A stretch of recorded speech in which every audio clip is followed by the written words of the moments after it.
রাত গভীর হচ্ছে ভারতের রাজধানী নয়াদিল্লিতে। শহরের প্রশস্ত রাজপথগুলোতে আজ কোনো উৎসবের আমেজ নেই। ল্যাম্পপোস্টের হলুদ আলো আজ আর পথ দেখাচ্ছে না, কারণ পুরো এলাকাটিকে ইচ্ছাকৃতভাবে অন্ধকারের চাদরে ঢেকে দেওয়া হয়েছে। রায়সিনা হিলের সাউথ ব্লক এবং নর্থ ব্লকের বিশাল প্রাচীন ভবনগুলোর দিকে তাকালে মনে হয় এগুলো যেন কোনো এক আধুনিক সম্রাটের দুর্ভেদ্য কিন্তু অবরুদ্ধ দুর্গ।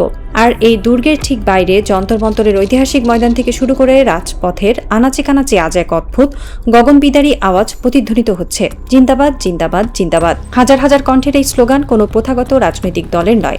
এই স্লোগানে কোনো রাজনৈতিক নেতার বন্দনা নেই, কোনো সস্তা ভোটের হিসাব নিকাশ নেই। এই স্লোগান হলো একটি স্বাধীনতাকামী, অধিকার বঞ্চিত এবং ক্ষুব্ধ প্রজন্মের বুকের গভীর থেকে উঠে আসা এক আগ্নেয়গিরির বিস্ফোরণ। অন্ধকারকে পুঁজি করে রাষ্ট্রযন্ত্র যখন ভেবেছিল এই তরুণদের তারা ভয় দেখিয়ে ঘরে ঢুকিয়ে দেবে, ঠিক তখনই ঘটল এক জাদুকরী ঘটনা। হাজার হাজার স্মার্টফোনের ফ্ল্যাশ লাইট একসাথে জ্বলে উঠল। মোমবাতি আর মশালের আলোয় অন্ধকার রাজপথ পরিণত হলো এক মায়াবী অথচ ভয়ঙ্কর রণক্ষেত্রে।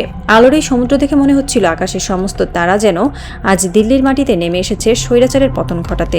হাতে প্ল্যাকার্ড, মুখে প্রতিবাদের আগুন জড়া স্লোগান। শুধু দিল্লি নয়, পাটনা, জয়পুর কিংবা ব্যাঙ্গালোরের মতো ভারতের বড় বড় শহরগুলো রাজপথে আজ মানুষের ঢল। পরিস্থিতি বুঝে ওঠার আগেই পুরো ভারতের দৃশ্যপট যেন চোখের পলকে ঘুরে যাচ্ছে। জেএনজি বা নতুন প্রজন্মের এই উত্তাল স্রোত সামাল দিতে গিয়ে রীতিমতো হিমশিম খাচ্ছে নরেন্দ্র মোদীর সরকার। আর এই দিশেহারা অবস্থা থেকেই তারা একের পর এক এমন সব আত্মঘাতী ভুল করে বসছে যা তাদের পতনের কফিনে শেষ পেরেকটি ঠুকতে বাধ্য।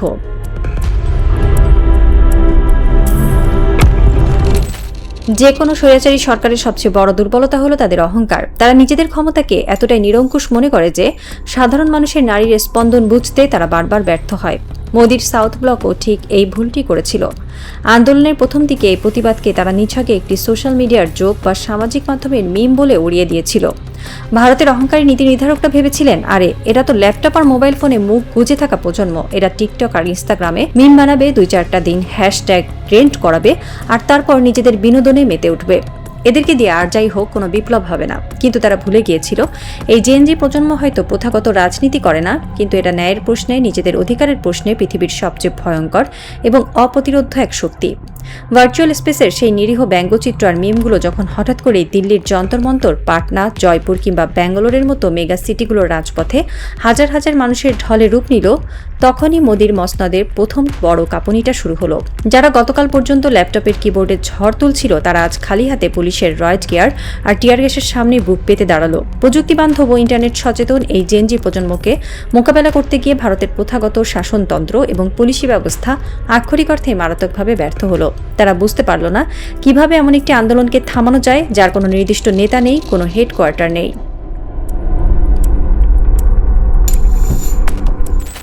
যখন পুলিশের লাঠিচার্জ আর সাউন্ড গ্রেনেড দিয়েও তরুণদের এই ঢল ঠেকানো গেল না, তখন মোদী সরকার তাদের সেই পুরনো স্বৈরাচারী প্লেবুক থেকে সবচেয়ে কুখ্যাত অস্ত্রটি বের করলো।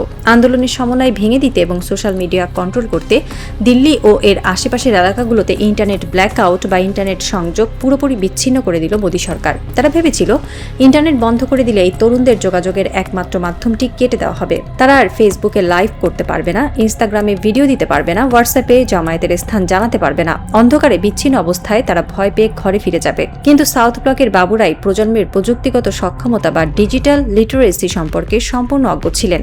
ডিজিটালি দক্ষ এই তরুণদের কাছে সরকারের এই পুরনো এবং সেকেলে কৌশল পুরোপুরি ব্যর্থ হলো। তারা ভিপিএন, অফলাইন মেসেজিং অ্যাপ যেমন ফায়ার চ্যাট বা ব্রিজফাই এবং লোকাল মেশ নেটওয়ার্ক ব্যবহার করে নিজেদের মধ্যে যোগাযোগ অব্যাহত রাখলো।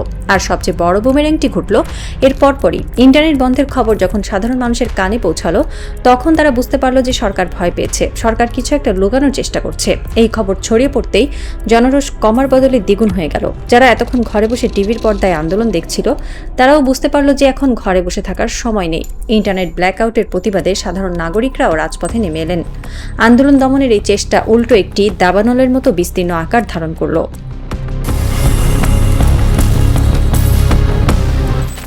ইন্টারনেট বন্ধ করেও যখন জনস্রোত আটকানো গেল না, তখন পরিস্থিতি নিয়ন্ত্রণে সম্পূর্ণ ব্যর্থ হয়ে প্রশাসন এক চরম অমানবিক এবং পৈশাচিক সিদ্ধান্ত নিল। আন্দোলনরত এলাকায় আকস্মিক বিদ্যুৎ সংযোগ বিচ্ছিন্ন করে দেওয়া হলো।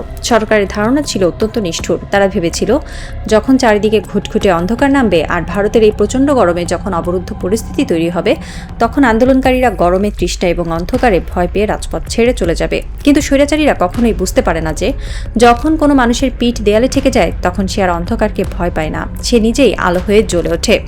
বিদ্যুৎ বন্ধ করার এই সিদ্ধান্ত উল্টো হিতে বিপরীত হয়ে দাঁড়ালো। অন্ধকারকে বিন্দুমাত্র তোয়াক্কা না করেই আন্দোলনকারীরা তাদের পকেটে থাকা মোবাইল ফোনের ফ্ল্যাশ লাইট জ্বালিয়ে দিল। হাজার হাজার মোবাইল ফোনের আলোয় যন্তরমন্তর যেন এক নক্ষত্রখচিত আকাশে পরিণত হলো। যারা মোবাইল আনেনি তারা মোমবাতি ও মশাল জ্বালিয়ে রাতভর অবস্থান কর্মসূচি পালন করতে লাগলেন। রাতের অন্ধকারে সেই উত্তাল প্রতিরোধের দৃশ্যগুলো, সেই মশালের আলোয় আলোকিত তরুণদের ঘামে ভেজা মুখগুলো কোনো এক অজ্ঞাত ইন্টারনেট স্যাটেলাইট লিঙ্কের মাধ্যমে বা অফলাইনে নেটওয়ার্ক মাধ্যমে ঠিকই গোটা বিশ্বে ছড়িয়ে পড়ল। পুরো বিশ্ব দেখল বিশ্বের সর্ববৃহৎ গণতন্ত্রের দাবিদার একটি দেশ কিভাবে নিজেদের সন্তানদের অন্ধকারে ডুবিয়ে মারার চেষ্টা করছে, আর সেই সন্তানেরা কিভাবে আলোর মশাল জেলে অন্ধকারের বুক চিরে স্লোগান দিচ্ছে, জিন্দাবাদ জিন্দাবাদ।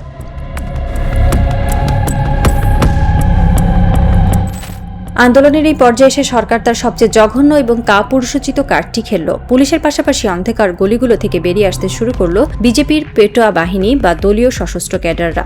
আন্দোলন দমাতে পুলিশের নিষ্ক্রিয়তার সুযোগ নিয়ে বিভিন্ন স্থানে এই সশস্ত্র ক্যাডারদের লেলিয়ে দেওয়া হলো প্রতিবাদী শিক্ষার্থীদের উপর। তারা ব্যানার ছিঁড়ে ফেলল, মিছিলে অতর্কিত হামলা চালালো এবং ছাত্রীদের উপর চড়াও হওয়ার মতো জঘন্য ঘটনা ঘটালো। আর এই সবই ঘটল পুলিশের চোখের সামনে। এমনকি আন্দোলনের স্থলে এমন অনেক পুলিশের ব্যাপক উপস্থিতি দেখা গেল যাদের পোশাকে কোনো নেমপ্লেট বা নাম ছিল না। এই নামহীন পুলিশ বা ঘোস্ট স্কোয়াড ব্যবহার করা যে কোনো গণতান্ত্রিক রাষ্ট্রের জন্য এক চরম কলঙ্ক। শিক্ষার্থীদের উপর এই নির্মম হামলা সাধারণ মানুষ, অভিভাবক ও সুশীল সমাজকেও চরমভাবে ক্ষুব্ধ করে তুলল। যারা এতক্ষণ নিরপেক্ষ ছিলেন তারাও আজ সরকারের এই গুন্ডামির বিরুদ্ধে রাস্তায় নেমে এলেন। আর এই পুরো সময়টাতে ভারতের মূলধারার মিডিয়া কি করছিল? এত কিছুর পরও তারা মুখে তালা ঝুলিয়ে বসেছিল। এখনও মোদির প্রশংসায় পঞ্চমুখ ভারতীয় এই মিডিয়া পাড়া, যাদেরকে সাধারণ মানুষ ঘৃণা ভরে গদি মিডিয়া বলে ডাকে, তারা এই লাখো মানুষের আন্দোলনকে হয় এড়িয়ে গেল, নয়তো দেশদ্রোহিতার ষড়যন্ত্র বলে মিথ্যা খবর প্রচার করতে লাগলো। কিন্তু সাধারণ মানুষ আজ আর ওই গদি মিডিয়ার উপর নির্ভরশীল নয়। তারা নিজেদের চোখের সামনে সত্যকে জ্বলতে দেখছে।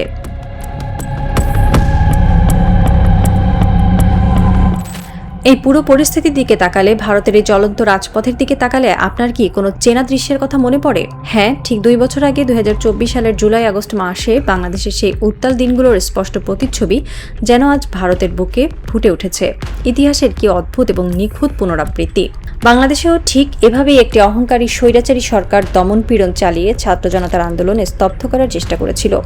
শেখ হাসিনাও ঠিক এভাবেই প্রথম দিকে ইন্টারনেট পরিষেবা পুরোপুরি বন্ধ করে দিয়েছিলেন। রাতের আঁধারে বিদ্যুৎ সংযোগ বিচ্ছিন্ন করে, ফ্লাইওভারের ওপর থেকে স্নাইপার দিয়ে গুলি করে এবং ক্ষমতাসীন দলের সশস্ত্র ক্যাডার ও পুলিশ বাহিনী নামিয়ে ছাত্র জনতার বিক্ষোভ দমনের চেষ্টা করা হয়েছিল। কিন্তু ফল কি হয়েছিল? রাষ্ট্রীয় সেই নিপীড়ন শেষ পর্যন্ত গণ অভ্যুত্থানের জন্ম দিয়েছিল, যা একটি 15 বছরের পুরনো পরাক্রমশালী স্বৈরাচারের পতন এবং দেশ ছেড়ে পলায়নের মতো করুণ পরিণতি ডেকে এনেছিল। ঠিক একই ভুল অক্ষরে অক্ষরে সেই একই ভুল আজ করছে মোদী সরকার। তারা বুঝতে পারছে না যে অস্ত্রের মুখে বা নেটওয়ার্ক বিচ্ছিন্ন করে কোনো প্রস্ফুটিত ক্ষোভকে দাবিয়ে রাখা যায় না, বরং 2024-এর বাংলাদেশ যেভাবে প্রমাণ করেছে যে চরম রাষ্ট্রীয় নিপীড়ন শেষ পর্যন্ত এক অদম্য গণ অভ্যুত্থানেরই জন্ম দেয়, মোদী সরকারের এই স্বৈরাচারী ও ভুল সিদ্ধান্তগুলো ভারতকে ঠিক সেই একই ঐতিহাসিক পরিণতির দিকেই ঠেলে দিচ্ছে।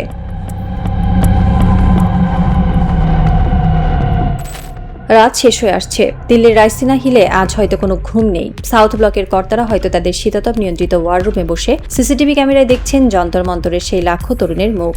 তাদের কপালে জমছে বিন্দু বিন্দু ঘাম। তারা হয়তো ভাবছেন, পুলিশ দিয়ে, পেটোয়া বাহিনী দিয়ে আর ইন্টারনেট বন্ধ করে তারা আরও কিছুদিন নিজেদের মসনদ টিকিয়ে রাখবেন। কিন্তু তারা বুঝতে পারছেন না যে তারা এমন একটি টাইম বোমার উপর বসে আছেন যার টাইমার অন হয়ে গেছে। একটি রাজনৈতিক এবং মনস্তাত্ত্বিক থ্রিলার আজ তার সবচেয়ে চরম এবং শ্বাসরুদ্ধকর ক্লাইম্যাক্সে এসে দাঁড়িয়েছে। দাবার বোর্ডে জেনজি প্রজন্ম তাদের কিস্তিমাতের চালটি অত্যন্ত নির্ভুলভাবে চেলে দিয়েছে। ঘড়ির কাঁটা এগোচ্ছে। রিগড সিস্টেমের এই বিশাল দুর্ভেদ্য ইমারতের ভেতর আজ ফাটল ধরেছে। সেই ফাটলের ভেতর দিয়ে হু হু করে ঢুকছে তারুণ্যের ক্ষোভ আর দ্রোহের বাতাস। সাসপেন্স এখন তুঙ্গে। আগামী কয়েকটা দিন ভারতের ইতিহাসের জন্য অত্যন্ত নির্ণায়ক হতে যাচ্ছে। আমরা এখন শুধু অপেক্ষা করছি সেই চরম মুহূর্তটির জন্য। মোদী সরকার কি পারবে এই আসন্ন গণ অভ্যুত্থানের সাইক্লোন থেকে নিজের মসনদ বাঁচাতে, নাকি শেখ হাসিনার মতোই তাকেও কোনো এক মেঘলা দুপুরে ক্ষমতার দম্ভের রাজপ্রাসাদ ছেড়ে চিরতরে পালাতে হবে? অপেক্ষা কেবল সেই চূড়ান্ত বিস্ফোরণের। কারণ এই নতুন বিশ্বে স্বৈরাচারীরা হয়তো আমৃত্যু ক্ষমতায় থাকার স্বপ্ন দেখে, কিন্তু ইতিহাস তাদের সেই স্বপ্নকে রাজপথের ধুলোয় মিশিয়ে দিতে এক মুহূর্তও দ্বিধা করে না। মেঘ ঘনীভূত হচ্ছে, আর রাইসিনা হিল নিঃশব্দে অপেক্ষা করছে এক প্রলয়ঙ্কারী সাইক্লোনের, যে সাইক্লোন ধুয়ে মুছে সাফ করে দেবে রিগড সিস্টেমের সমস্ত অহংকার। খেলা তো কেবল শুরু।